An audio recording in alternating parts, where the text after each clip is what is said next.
Namaskar, myself Captain Sanjay Parashar. Today is 22nd of August 2025. The new merchant shipping bill 2025. Here is the gazette notice from the President of India which I received thanks to Captain Matthews of CMMI. He sent me this, Ministry of Law and Justice, the Merchant Shipping Act 2025. I'll just go to the important ones. Very important. Abandoned seafarer means a seafarer who is deemed to have been abandoned in violation of the provision of this act and the rules here under Seafarer Employment Agreement, wherein the ship owner has left, failed. इसमें ये जो abandoned ये वाला line है ना, has otherwise unilaterally severed. So basically, even if I will just tell you, thanks to the government of India, thanks to Sonowal ji, thanks to the parliament, I had participated in this and I am so happy they have included whatever I had demanded. Of course, there were a lot of other organizations also which has participated. So DG Shipping will be called DGMA. I think I just want to show you something which is very, very important. Seafarers Welfare Board. भैया अब ये ताकत आ गई है. Seafarers Welfare Board can take measures for the welfare of distressed and abandoned seafarer. This abandoned seafarer I had really pursued hard, and again thanks to the shipping ministry, the measurements shall be taken in the case of seafarer who is a foreigner but abandoned in the waters within the jurisdiction of India. इसमें भी बड़ी ताकत लगी हमारी, लेकिन बहुत सारी penalties भी हैं. Let me tell you the clause number 62 is very important. And why it is important? Because भैया पहली बार पार्ट 5 सीफेरर में डिफाइन कर दिया है.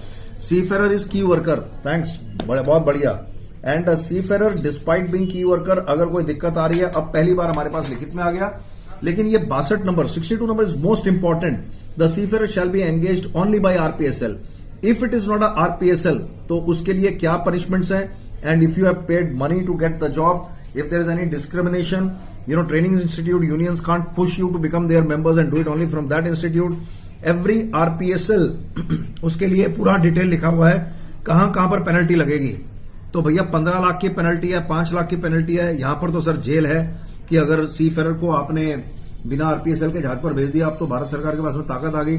And of course 50,000 rupees penalty is mention for every seafarer who is been taken by RPSL. और बिना अगर SEA के भेज दिया आपने, जो एमएलसी कंप्लायंट नहीं है, तो 50,000 रुपए एक के लिए जुर्माना है. Now let me come to the penalties part of it. तो सर ये पेनल्टीज इन्होंने चैप्टर 15 में दिया है. एंड आई थिंक मजा आ गया. कुछ भी बोलो यार, मर्चेंट शिपिंग बिल में मतलब उन्होंने ताकत तो पूरी लगा दी सीफेरर्स के इंटरेस्ट प्रोटेक्ट करेंगे, लेकिन कुछ पनिशमेंट्स आरपीएसए के लिए हैं तो सीफेरर्स के लिए भी है, मास्टर के लिए भी है. तो I think law of the land has to be complied. So part 14 here. And training, सिर्फ DG shipping approved institutes can work in India, otherwise there is a penalty which can be extended up to 20 lakh rupees. Now RPSL, so penalty which may be extended up to 3 lakh rupees. If anybody wants to engage seafarers without RPSL, उसके लिए भी penalty है. Then if you discriminate, उसके लिए भी penalty है. मतलब यहां पर उन्होंने लिखा हुआ है 2 lakh rupees. Penalty which may be extended to 2 lakh rupees here. And there are lot of penalties which have been mentioned. But अगर आप मेरे को सबसे बढ़िया बात बोलो तो ये है कि भाई सीफेरर के लिए भी क्या पेनल्टीज हैं. अगर आप शिप डेजर्ट करते हो या आपने जहाज पे मारामारी करी, तो भैया आपके लिए भी पेनल्टीज हैं.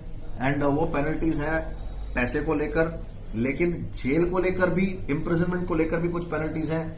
I am rushing through this, but I can tell you, if you want more details, WhatsApp में 9930467030. और जेल जाने के लिए क्या है वो मैं आपको बता देता हूं.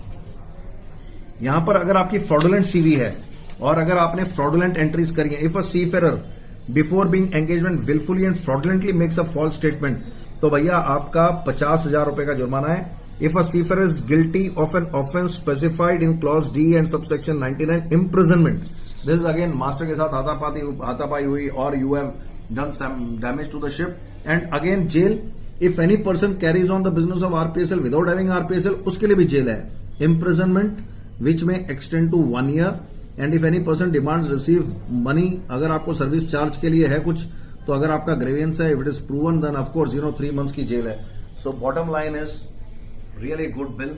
And thanks for addressing the concerns of abandonment and seafarers welfare board.